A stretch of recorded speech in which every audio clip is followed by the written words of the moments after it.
I didn't realise it was on me. I was going straight on driving. How are you all? Okay, so we have got 3 going to school this morning, which is good. Luke's back is feeling a bit better. It's still sore, but I'm still convinced it's growing pain. So we'll see how he gets on today. Chloe is obviously home, poorly sick. She's just got a massive temperature, and her throat is obviously horrible.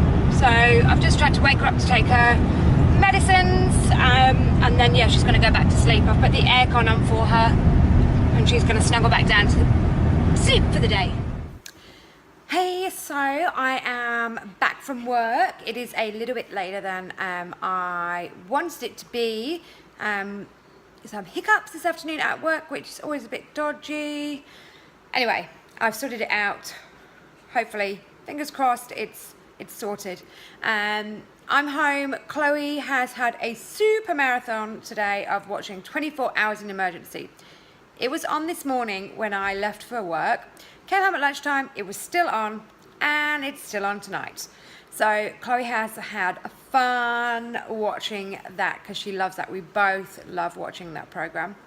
Sophie has gone out to a friend's for a study evening, and Luke is in his bedroom doing his homework. Hopefully, he's meant to be doing it. I'll have to go and check. And Andrew's making, or not making, he's heating up. Today he came home. When he finished his bus run, he didn't have anything else to do. Today is so he does his bus run and then he works at school in the day, and then he does his bus run in the afternoon. But today he had no work on. Monday, Tuesday he doesn't. He's home. So he came home and he made leek and potato soup, which is one of Chloe's favourite soups. So, because that's all she's been eating. And I've said so about 100 times. I want to say so. We're going to have that for dinner tonight, which I am really looking forward to because it's my favourite too. And I have not finished editing yesterday's vlog, so I've got to do that. And I've got some emails to catch up on, so I better dash. How good does that look? Don't mind all the cream on the top of my soup. And bread, which is not all mine. Yum. Luke's hand. It's going in. Andrew's got his covered in cheese and pepper with gluten-free rolls. Mmm. So good. Look who I just found up. It's me. Poor Chloe. She's sickly. Yeah. She sounds so dodgy. So yeah, she's all swollen throat. Her tonsils are absolutely yucky. So she's going back. So gross. So gross. Oh, Chloe. She's had a fun day with the marathon of 24 Hours in Emergency though, haven't you, Chloe? Yes. That was good. Yeah.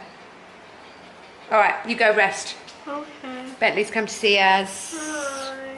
Say hi, Bentley. Nah, she's going to run around after me. Okay, so tonight I thought I would explain to you how or why we ended up in Australia. So whenever I say the final decision was made on, or even the first decision was made on this, that I'm about to show you, everybody laughs, nobody thinks I'm serious. But that's just the way Andrew and I are. So we talked about moving to Australia for not very long actually, probably maybe a couple of days or a week.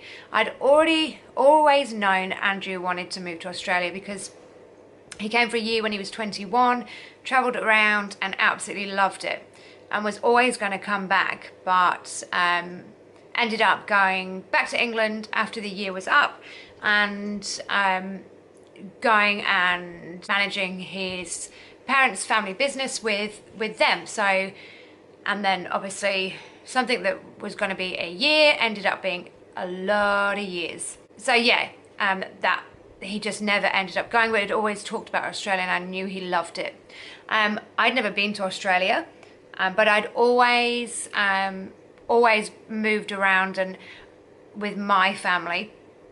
and I'd never really had like a home, you know, a place where you've grown up all your life, like Andrew. He'd lived in the same village his whole life.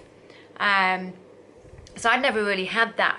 But growing up, I always wished I had. So we moved every 2 years, different country, different place in England, different place in Germany and Cyprus.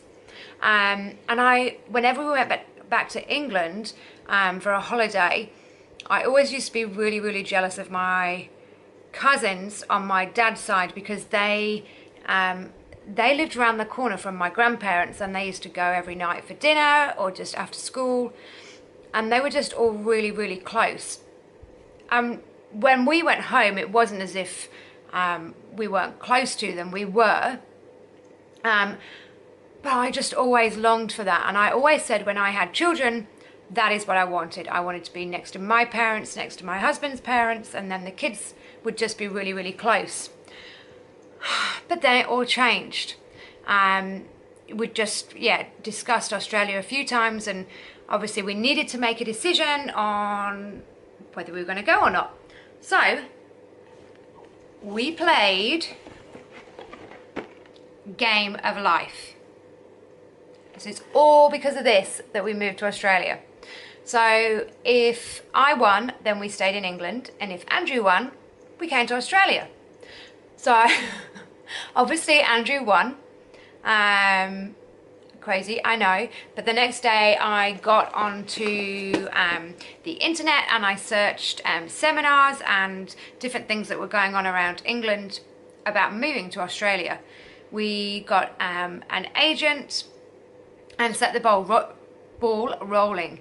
At the time we only had Chloe and Sophie. They were both little, and in the meantime of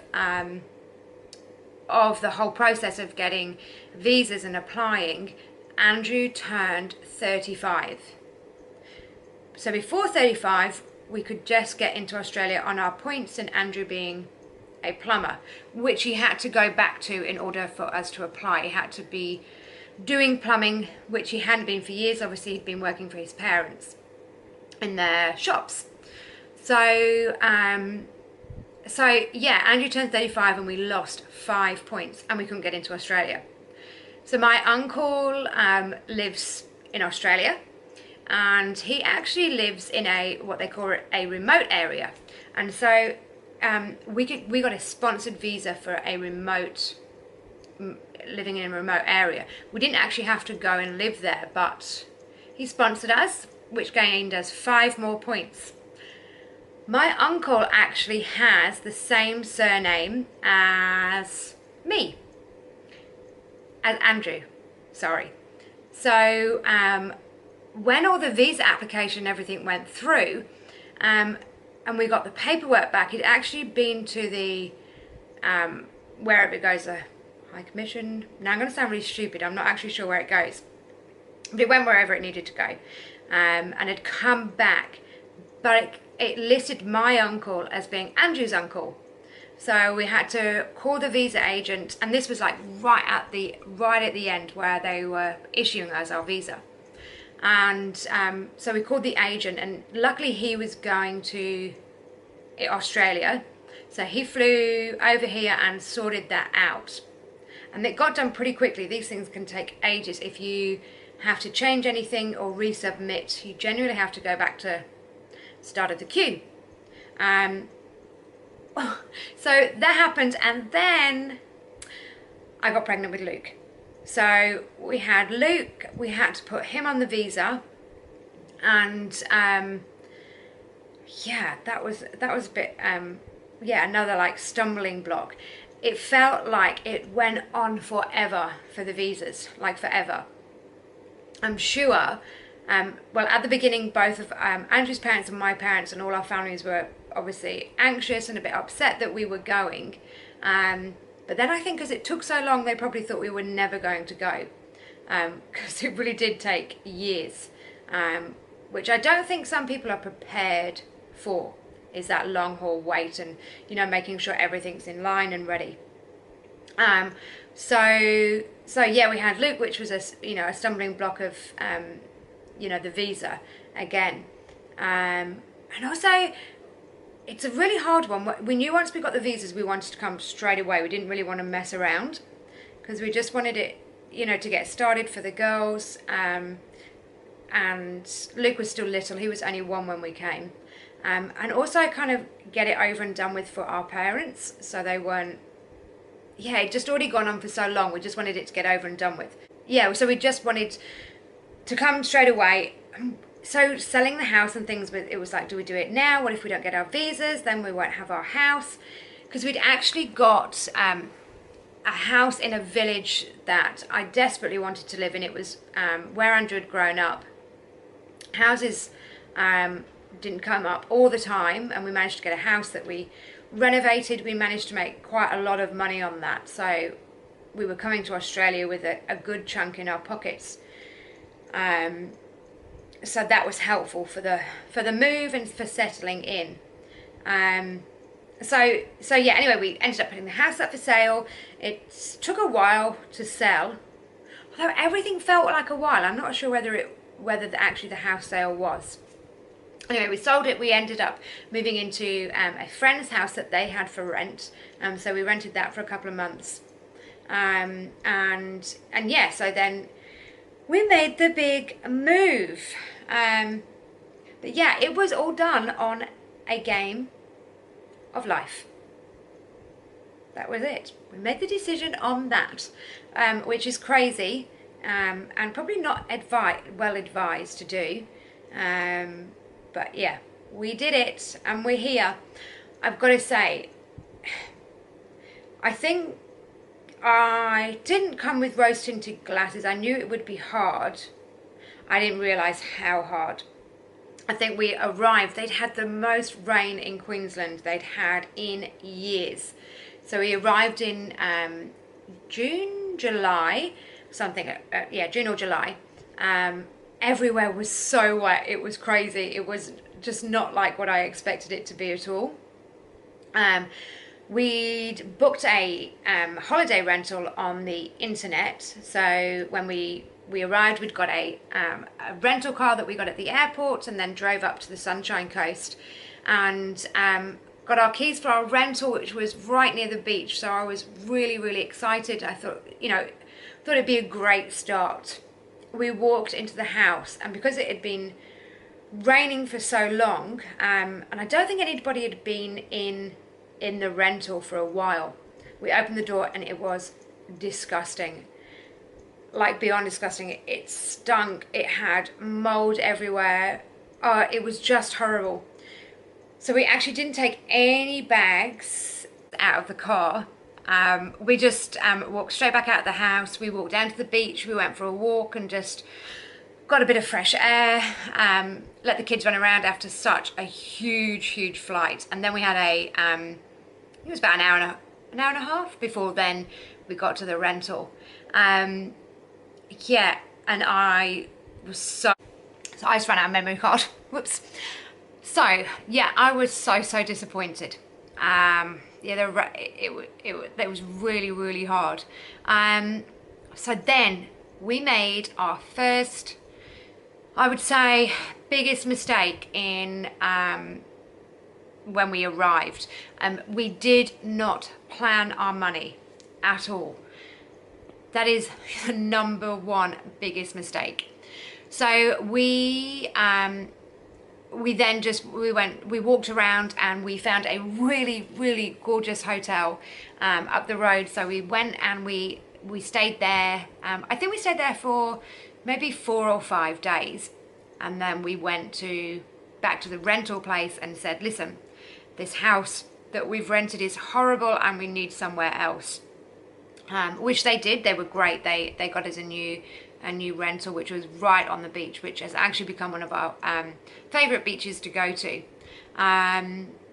Yeah, I will do another vlog about what I think went wrong with us moving. It took me 7 years, I think, to not be homesick. which for some people I think might be quite disappointing to hear. Like if anybody's watching this that is thinking of moving to Australia or has moved to Australia and is feeling homesick, 7 years is quite a long time to hear.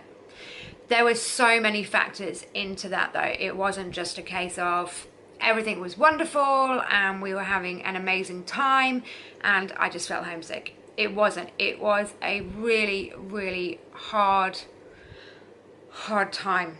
And I really struggled until we moved to the place where we are now, where I feel at home. And yeah, I don't know, this place is just amazing, which is funny because when we'd been in Australia, probably, I don't know, a month or 2 months, I talked about this place where we live now, and I said to some friends, sorry, excuse me, oh, I've seen this place and like it's got this land that is like amazingly cheap, acres and acres, it's only like an hour from the coast.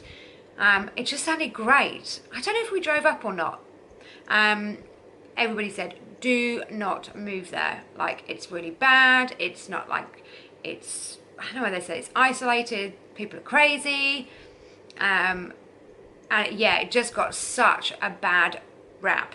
And so we were like, oh, okay. It was so bad. Yeah, we were just like, okay, that's it, end of. And so, yeah, we didn't move, which I wish we had have. But there is God has a time and a place for everything, and we were meant to move when we did, which is I think 3 years ago now. Maybe it might be coming up 4 years. 7, 8, 9, 10. Yeah, 3 years I think. So yeah, we were meant to be here now. We moved and we slotted in, and I got an amazing job, and Andrew loves his job, and the kids are so happy and so settled. Now, we had amazing friends where we used to live, still catch up with them, not as often as we should, but yeah, this is home. This is where we are meant to be right now. So you're not homesick forever, but it did last a while for me. So I will, yeah, like I said, I will do a vlog on that and why I think it took so long, and our biggest mistakes of moving. Plan, people, plan. Do not just land up and expect it all just to fall into place, because it doesn't. But we love it. We are so happy here. We miss family, but I can speak to my mum and my dad like 3-4 times a week, because it's just so easy. And when you're on the phone to them or you're Skyping them, it just feels like they're, you know, up the road. It just doesn't feel like you haven't seen them for a year, 2 years. It's, yeah, really good. So that makes it so much easier. But yeah, we are so happy that we moved, despite all the ups and downs since we've been here, despite missing family terribly. Yeah, we love it. We're blessed with amazing friends, both here and yeah, at our last place, and Game of Life peeps. That's how it happened. So I am going to end today's vlog here, which, sorry, you've had me mostly for the whole vlog. How disappointing. But everybody's been busy. Like I said, Sophie has been out to a study evening with her friend. Luke was just completely exhausted. He didn't sleep well last night, and I think having the day off yesterday, which was a 3-day weekend for him, yeah, he was super tired tonight. And Chloe, as you know, is super sick. So you got me. But thank you so much for tuning in. If you liked the video, give it a thumbs up. And if you haven't already, hit the subscribe button now. All right, I'll see you all tomorrow. Bye.